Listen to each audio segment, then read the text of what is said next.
Experts have spent the past 2 days discussing climate finance, adaptation, and a just green transition for the continent. With us now to share his perspective is Ken Mwathe, Policy, Climate and Communications Coordinator for Africa at BirdLife International.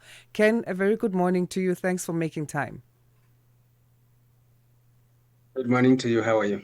I'm well, thanks so much for making time to chat to us on this. So let's start then with the Africa Climate Summit 2 coming 2 years after the inaugural summit in Nairobi. What do you see as Africa's biggest priorities as the summit wraps up today? I think the big thing for Africa is finance and more finance. We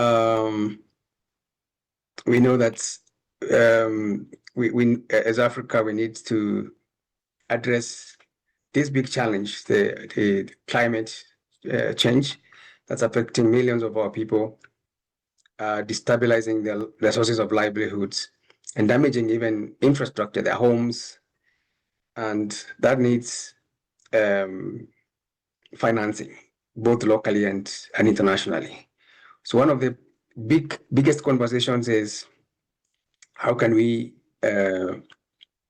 mobilize resources locally, and there's a big conversation around that in terms of how can African governments and African development banks and institutions raise money to make that happen. But it's also about pushing the global community to honor their pledges.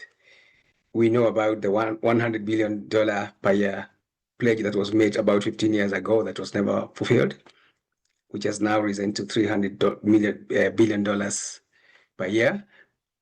So I think it is a conversation around getting the global community to honor their pledges. So it's not just, I think what the Africa leaders are saying is not just begging for money, it's also seeing how we can, as Africans, create solutions locally. So the issue is funding, and we know Africa still receives only about 3% of global climate finance.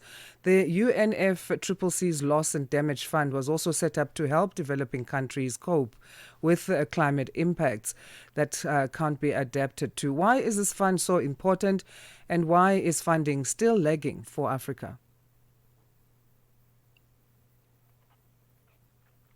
The Loss and Damage Fund is so important because it's going to address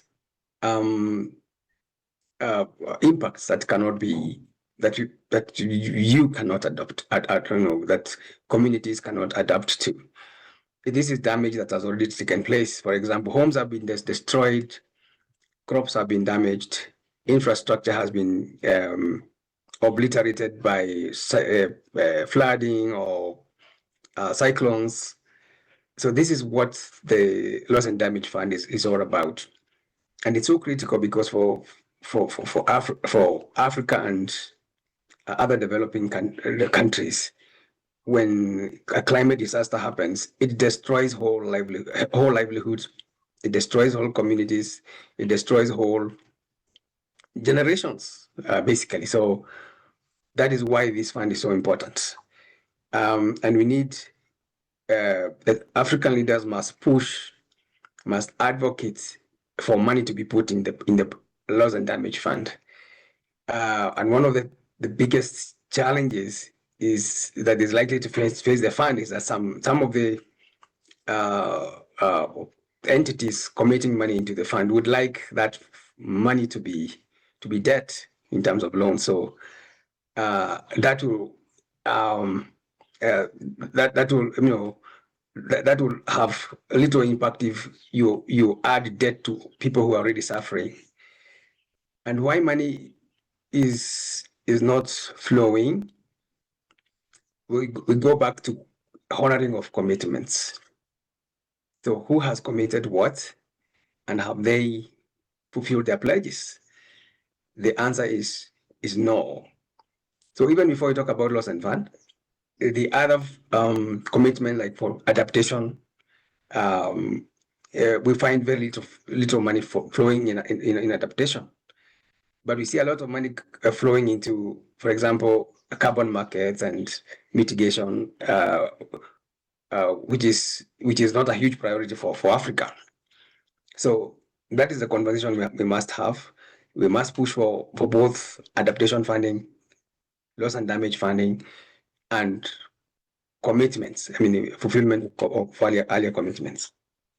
BirdLife has been delivering nature-based solutions across Africa, from Rwanda to the Sahel.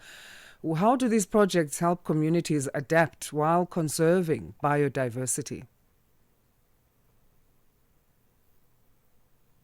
BirdLife International works is the largest partnership of conservation organizations across the world. We are present in 119 countries with 123 partner organizations. In Africa, we are in 27 countries where partners are delivering climate adaptation and resilience building with the local communities. For example, in Rwanda and in the Sahel, we are working with the local communities to restore damaged ecosystems and farming landscapes adjacent to protected areas. For example, the Nyungwe National Park in Rwanda.